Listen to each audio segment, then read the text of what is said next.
अस्सलामुअलैकुम।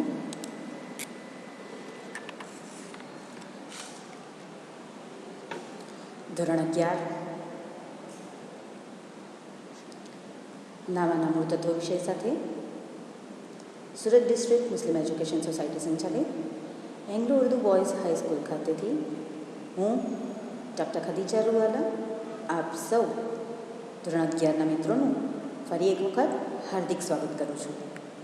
મિત્રો, આપણે પહેલું પ્રકરણ ભણી રહ્યા છીએ હિસાબી પદ્ધતિ અને તેના પારિભાષિક શબ્દો. જોઈએ હિસાબી પદ્ધતિના હેતુ એટલે કે ઓબ્જેક્ટિવ્સ. કોઈ પણ બાબત માટે એનો ઓબ્જેક્ટ હોવો ખૂબ જરૂરી છે કે એની પાછળનો હેતુ શું છે, ઓબ્જેક્ટિવ શું છે એના. તો આ હિસાબી પદ્ધતિના કેટલાક હેતુઓ છે. પહેલું છે કાયમી નોંધ. તમે હિસાબો એક જગ્યાએ લખી મૂકો છો, લેખિત સ્વરૂપે હોય છે, ચોપડામાં નોંધાયેલી હોય છે. ને હવે લેટેસ્ટ જમાના પ્રમાણે ચોપડામાં નહીં હોય તો કોમ્પ્યુટરમાં નોંધાયેલું હોય, અને કોમ્પ્યુટરમાં હોય કે ચોપડામાં હોય પણ તે તમને કાયમી નોંધ મળે છે. ગમે ત્યારે તમારે જોવી હોય તો તમને એ માહિતી મળી રહે છે. ત્યારબાદ છે દરેક વ્યવહારની હિસાબી અસર જાણવા માટે. ધંધાના દરેક વ્યવહાર એ ધંધાની સમગ્રતયા સ્થિતિ દર્શાવે છે, આર્થિક સ્થિતિ દર્શાવે છે, નફાકારકતા દર્શાવે છે. એટલે કે જે કંઈ પણ બાબત હોય તે તમારે જાણવી હોય તો તમને આ હિસાબી પદ્ધતિ કે નોંધાયેલા એકાઉન્ટ પરથી જાણવા મળે છે.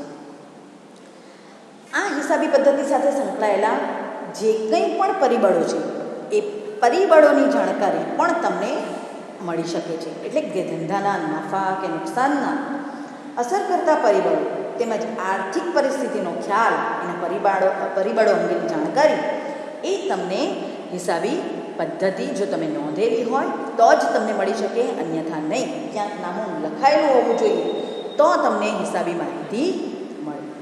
ત્યાર પછી માહિતી હિસાબી પદ્ધતિનો ઓબ્જેક્ટિવ છે કે કરવેરાની જવાબદારી નક્કી કરવા માટે. મિત્રો, કરવેરા આપણે ટેક્સ ભરવો જ પડે છે, સરકારને ચૂકવણી કરવી પડે છે. તો કરવેરાનું પ્રમાણ, એનું ભારણ એ આપણી આવકના આધારે નક્કી થાય છે. તમારી જે આવક હોય એના આધારે તમારે વેરા કે ટેક્સ ચૂકવવા પડે. અને એ કરવેરાની જવાબદારી ક્યારે નક્કી કરી શકો? જ્યારે તમે વ્યવહારો કોઈ જગ્યાએ નોંધેલા હોય. વ્યવહારો નોંધ્યા હોય તો તમને તારણ ખબર પડે, અને તારણ ખબર પડે તો તમને નફો નુકસાન ખબર પડે, અને તમારા ધંધાની પરિસ્થિતિનો ખ્યાલ આવે, અને એ પરિસ્થિતિના આધારે તમારે ટેક્સ ચૂકવવા પડે. એટલે કે કરવેરાની ચૂકવણી કરવાનું નક્કી કરવામાં આવે છે. ત્યારબાદ છે દેવાનું પ્રમાણ જાણવા માટે. ધંધામાં વ્યક્તિ દ્વારા રોકડ કે ઉધાર બંને પ્રકારના વ્યવહારો થતા હોય, રોકડ બિન રોકડ બંને પ્રકારના વ્યવહારો થતા હોય. તો તેણે જો ઉધાર ખરીદી કરી હોય તો ભવિષ્યમાં એની ચૂકવણી મુલતવી રાખેલી હોય, અને એ ચૂકવણી જ્યાં સુધી કરવામાં ન આવે ત્યાં સુધી એ ચૂકવણી તમારી બાકી છે, એ તમારું દેવું છે. તો એ દેવું કેટલું છે, કેટલા પ્રમાણમાં છે, તે ક્યારે મળે? તો હિસાબી પદ્ધતિ તમે નોંધી હોય તો દેવાનું પ્રમાણ તમે જાણી શકો છો. એ જ રીતે જો વ્યક્તિ ઉધાર વેચાણ કરે અને એ વેચાણ દ્વારા એણે નાણાં મેળવવાના હોય, ગ્રાહક પાસેથી લેવાના હોય, જે મળવાપાત્ર છે પણ ભવિષ્યમાં મળવાપાત્ર રકમ છે, એટલે કે એ એનું લેણું છે, અને એ લેણાની જાણકારી પણ તેણે જો હિસાબો લખેલા હોય તો જ તેને મળે. એટલે કે દેવા અને લેણા બંને, ચૂકવવાના બાકી કે લેવાના બાકી, એ ક્યારે ખબર પડે? એક વ્યવહારો એક વ્યક્તિને 500 રૂપિયા કે 100 રૂપિયા આપ્યા હોય તો યાદ રહી જાય કે મારે આની પાસેથી આટલા લેવાના છે. પણ ધંધામાં તો આવા ઘણા બધા વ્યવહારો ઘણી બધી વ્યક્તિઓ સાથે કરવાના હોય. તો રોજે રોજના થયેલા આ વ્યવહારો મગજમાં યાદ રાખવા મુશ્કેલ બને. તો એનું કોઈ એક ચોક્કસ સ્થાને નોંધવામાં આવે, અને જો કાયમી નોંધ કરેલી હોય, નોંધેલા હોય ગમે તે પ્રકારમાં, તો જ તમે દેવા અને લેણાનું પ્રમાણ જાણી શકો કે મારે કોની પાસેથી કેટલા લેવાના, મારા ધંધાનું દેવું કેટલું, ધંધાનું લેણું કેટલું. એ જ રીતે ધંધાની નફાકારકતા માપવા માટે પણ હિસાબો જરૂરી છે. નફાકારકતા ચોક્કસ સમયગાળા દરમિયાનની હોય, ભલે પછી તે નફો હોય કે નુકસાન હોય. ભાઈ 1 વર્ષ માટે આ ફાઇનાન્શિયલ યરમાં મને કેટલો નફો થયો, કેટલું નુકસાન થયું, એ જાણવા માટે પણ હિસાબો લખેલા હોવા જોઈએ, તો જ તમને ધંધાની નફાકારકતા ખબર પડે. ધંધાની આર્થિક સ્થિતિ જાણવા માટે ધંધામાં કેટલી મિલકતો છે, કેટલા લેણા છે, કેટલા દેવા છે, એટલે કે ધંધાની આર્થિક સ્થિતિ સદ્ધર છે, મજબૂત છે કે અદ્ધર છે, ભાઈ નફો નથી વધારે, નુકસાન છે, દેવા વધારે છે, તો ધંધાની સ્થિતિ સારી ન કહેવાય. ટૂંકમાં સારી છે કે નહીં, આર્થિક સ્થિતિ, મિલકતો અને દેવા લેણા આ બધાની ઉપરથી નક્કી થાય. તો એ નક્કી કરવા માટે પણ હિસાબો તમારી પાસે કોઈક જગ્યાએ લખાયેલા હોવા જોઈએ, તો જ તમને તેનો ખ્યાલ મળી શકે છે. અને સૌથી અગત્યનું, ભૂલો, છેતરપિંડી વગેરે શોધવા અને તેને રોકવા માટે જો નાણાકીય રીતે કોઈક વ્યવહાર થયેલો હોય અને એમાં ભૂલો થઈ જાય, બાય મિસ્ટેક કંઈક થઈ જાય, લખવામાં ભૂલ થઈ જાય, તો કોઈ વ્યક્તિ જુએ, વ્યવહારો તપાસે, ચકાસણી કરે, તો તેને ખબર પડી જાય કે અહીંયા કંઈક ભૂલ થયેલી છે. અથવા જાણી જોઈને કોઈ વ્યક્તિ કરે, છેતરપિંડી થઈ જાય, તો એ પણ જો હિસાબો લખાયેલા હોય તો તરત દેખાઈ જાય અને તેના પર અંકુશ લાવી શકે, સીધી કે પરોક્ષ રીતે. પણ તે ક્યારે કરી શકે આવું? તો કે હિસાબી પદ્ધતિ નોંધાયેલી હોય, હિસાબો નોંધાયેલો હોય, અકાઉન્ટ લખાયેલું હોય, તો જ એ વ્યવહારોમાંથી તમે ભૂલો કે છેતરપિંડી શોધી શકો અને તેને રેક્ટિફાઈ કરીને એને દૂર કરી શકો અને તે રોકી શકો કે અંકુશ લાવી શકો. મિત્રો, આ હિસાબી પદ્ધતિના હેતુઓ છે, ઓબ્જેક્ટિવ છે, તે તમને ખબર પાડે છે કે તમે હિસાબો શા માટે લખો છો, એકાઉન્ટ શા માટે લખવાનું છે. તો આ એના બધા કારણો પણ છે કે હિસાબો લખવા માટે એટલા માટે લખવામાં આવે છે કે આ બધી બાબતો જે આપણે ચર્ચા કરી તે જાણી શકાય કે લખેલા હિસાબો, લખાણું તે વંચાણું, એના આધારે તેની તમને માહિતી આપે છે. ત્યારબાદ જોઈએ હિસાબી પદ્ધતિના ફાયદા, એના એડવાન્ટેજીસ ઓફ એકાઉન્ટિંગ જેને કહેવાય, કે હિસાબો લખવાના ફાયદા કયા કયા છે, હિસાબો લખો છો તો તેના આધારે કયા કયા ફાયદા થાય છે. પહેલું છે હિસાબી માહિતીની ઉપલબ્ધતા, અવેલેબિલિટી ઓફ અકાઉન્ટિંગ ઇન્ફોર્મેશન. જ્યારે જોઈએ, જ્યાં જોઈએ ત્યાં તમને માહિતી મળે. એટલે હિસાબી માહિતી ધંધાના માલિકને જ્યારે જરૂર પડે, એ માહિતીનો ગમે ત્યારે તેને ઉપયોગ કરવો હોય તો તે માહિતી જો લખાયેલી હોય, એની પાસે લખાણ હોય તો મળે.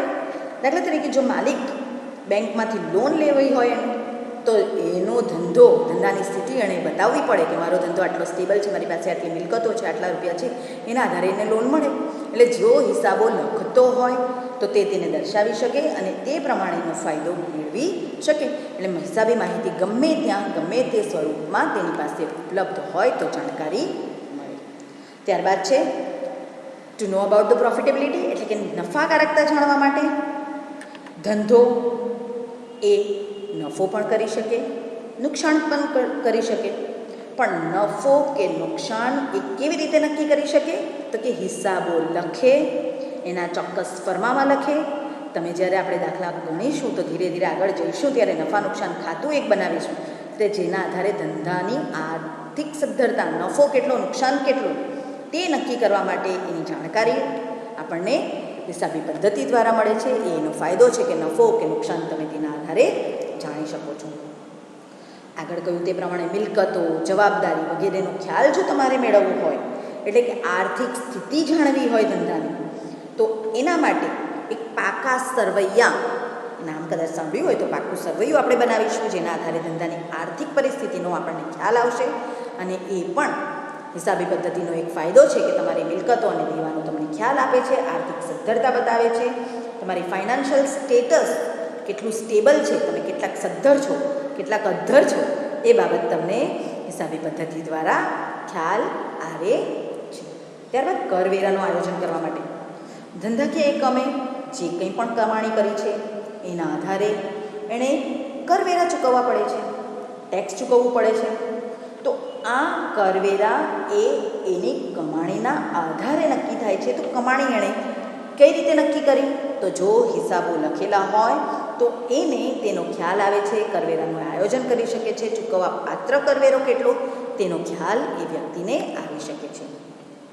ધંધાનું મૂલ્યાંકન કરવા માટે જ્યારે આખો ધંધો જ કોઈકને વેચી દેવો હોય ને મિત્રો, તો એનો ખ્યાલ પણ હિસાબો લખાયેલા હોય તેના આધારે આવે. એટલે કે ધંધાની વેચાણ કિંમત નક્કી કરવી હોય એની, તો એ કેવી રીતે નક્કી કરી શકાય? તો એની નફાકારકતાને એની આર્થિક સદ્ધરતાના આધારે નક્કી કરી શકાય. એનો યરલી પ્રોફિટ કેટલો, એની પરિસ્થિતિ કેવી, સદ્ધર કે અદ્ધર, એટલે કે એની મિલકતો કેટલી, દેવા કેટલી, બધી બાબતોના આધારે એ આખા ધંધાનું મૂલ્ય નક્કી કરી શકે છે. એટલે ધંધાનું મૂલ્યાંકન કરવું હોય, ધંધાની વેચાણ કિંમત નક્કી કરવી હોય તો પણ તેમાં હિસાબી પદ્ધતિ મદદરૂપ બને છે. નિર્ણય ઘડતર માટે કોઈ પણ પ્રકારનો ડિસિઝન લેવો હોય તો ડિસિઝન મેકિંગની પ્રક્રિયા માટે પણ આ હિસાબી પદ્ધતિઓ જરૂરી છે. પછી તે એકાકી પેઢી હોય, ભાગીદારી પેઢી હોય કે કંપની હોય, જે કોઈ પણ એની સાથે સંકળાયેલી વ્યક્તિ હોય, એ ધંધા સાથે સંકળાયેલી હોય, એકાકી પેઢી હોય તો ધંધાનો માલિક હોય, ભાગીદારી પેઢી હોય તો ભાગીદારો હોય, કંપની હોય તો શેર હોલ્ડર્સ હોય, રોકાણકારો હોય, લેણદારો હોય, જે કંઈ પણ પોતાનું હિત એ ધંધા સાથે સંકળાયેલ જણાવતા હોય, એ ધંધા સાથે સંકળાયેલા હોય, તેમનું હિત એમાં સંડોવાયેલું હોય, તેમને કોઈ નિર્ણય લેવો હોય તો એ નિર્ણય લેવાની પ્રક્રિયા માટે હિસાબો લખાયેલા હોય તે ખૂબ જ અગત્યનો ભાગ ભજવે છે અને તેની જાણકારી આપે છે. પુરાવા તરીકે, એવિડન્સ તરીકે, પ્રૂફ તરીકે હિસાબો જરૂરી બને છે. અમુક વ્યક્તિઓ કે અમુક સિદ્ધાંતો કે અમુક નિયમો જે ધંધામાં તેની સાથે સંકળાયેલા હોય તેમને પુરાવા રૂપે હિસાબો રજૂ કરવા હોય તો પણ જો હિસાબો લખાયા હોય તો તમે એવિડન્સ તરીકે બતાવી શકો છો, પુરાવા તરીકે બતાવી શકો છો. કોઈક વાર વાદ વિવાદ થાય, દાખલા તરીકે જો ભાગીદારી પેઢી હોય, એક વ્યક્તિ હોય તો પોતાનો જ નફો કે નુકસાન હોય, પણ ભાગીદારી પેઢી હોય અને કંઈક ડિસ્પ્યુટ થઈ જાય તેમની વચ્ચે, તો જો હિસાબો લખતા હોય તો તમે લખાણું તે વંચાણું, તમે એવિડન્સ તરીકે કાયદાકીય રીતે ન્યાય મેળવવા માટે પણ એ લખાયેલા હિસાબો તમને અગત્યનો ભાગ ભજવે છે અને એનો ફાયદો છે કે તમે તેનો ઉપયોગ કરી શકો છો. ભૂતકાળની કામગીરી સાથે તુલના કરવી હોય ને મિત્રો, તો પણ હિસાબો લખાયેલા હોય તો તેની તમને અગત્યતા ખબર પડે કે હિસાબો લખાયેલા છે તો આપણે ભૂતકાળની કામગીરી સાથે તેની તુલના કરી શકીએ છીએ. ભાઈ ગયા વર્ષે કેટલું પ્રોફિટ હતું, આ વર્ષે કેટલું થયું, વધ્યું કે ઘટ્યું, ઘટ્યું તો કેમ ઘટ્યું, કોઈ ચોક્કસ કારણ છે. તો આવી બધી કોઈક તુલના કરવી હોય તો પણ ભૂતકાળની માહિતી હોય, ભૂતકાળના હિસાબો હોય તો તમે તે કરી શકો છો. ત્યારબાદ નૈતિક અંકુશ રાખવા માટે પણ હિસાબો જરૂરી છે. હિસાબો લખવામાં આવે છે, પુરાવા તરીકે તેનો ઉપયોગ થાય છે. કર્મચારીઓ કે અન્ય પક્ષકારો કોઈક રીતે જો તેની સાથે ઉચાપત કરે, નાણાકીય રીતે કોઈક ઉચાપત કરવાનો પ્રયત્ન બી કરે ને તો એ ઉચાપત કરવા અંગેનો અવકાશ તેમાં રહેતો નથી અને એણે પોતે જ નૈતિક અંકુશ રાખવો પડે કે હિસાબો કોઈ જોશે તો છેતરપિંડી પકડી પાડશે, ખબર પડી જશે. એટલે નૈતિક અંકુશ લાવવો હોય, મોરલ કંટ્રોલ લાવવો હોય તો પણ હિસાબી પદ્ધતિ કે હિસાબો લખાયેલા હોવા જરૂરી છે. અને જ્યારે કોઈક ભૂલ થઈ જાય અને એ ભૂલોને સુધારવી હોય, પછી તે કંઈ પણ પ્રકારની ભૂલ હોઈ શકે, માલિકો કે સંચાલકો દ્વારા કોઈ ભૂતકાળમાં એવો નિર્ણય લેવાઈ ગયો હોય તેના કારણે નફો નુકસાનમાં બદલી ગયો હોય કે નફો ઓછો થયો હોય, તો એ હિસાબો લખતા હોય, એ હિસાબો એમના ધંધાનું પ્રતિબિંબ રજૂ કરતો હોય તો એ ભૂલ ફરી ન થાય તે માટેના તેઓ પ્રયત્ન કરી શકે છે, કાળજી રાખી શકે છે અને એના આધારે સુધારાત્મક પગલાઓ પણ તે લઈ શકે છે. ટૂંકમાં સમાજમાં જોડાયેલી દરેક વ્યક્તિને હિસાબો લખાયેલા હોય તો એ લખાયેલા હિસાબો જોઈને પણ તેને દરેકે દરેક વસ્તુ અંગેનો ખ્યાલ મળે, ધંધાની પરિસ્થિતિનો ખ્યાલ મળે. મિત્રો, અહીંયા આ ચેપ્ટર 2ના સેશનને આપણે એક નાનકડો વિરામ આપીશું. આ સેશન હજુ ચાલુ રહેશે. થોડુંક પ્રથમ ભાગના થોડાક મુદ્દાઓની ચર્ચા આના પછીના મારા નેક્સ્ટ સેશનમાં આપણે કરીશું. આજનું તમારું હોમવર્ક રહેશે.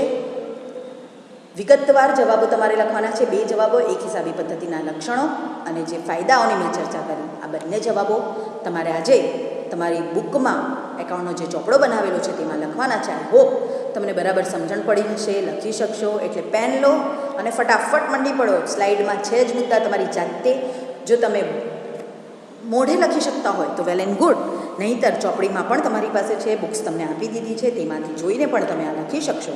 એટલે સમય બગાડ્યા વગર ફટાફટ હોમવર્કનું કાર્ય શરૂ કરી દો.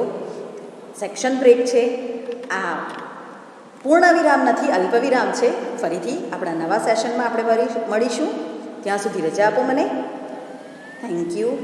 અલ્લાહ હાફિઝ. ઘરે રહો, સલામત રહો અને હોમવર્ક કરતા રહેજો મિત્રો.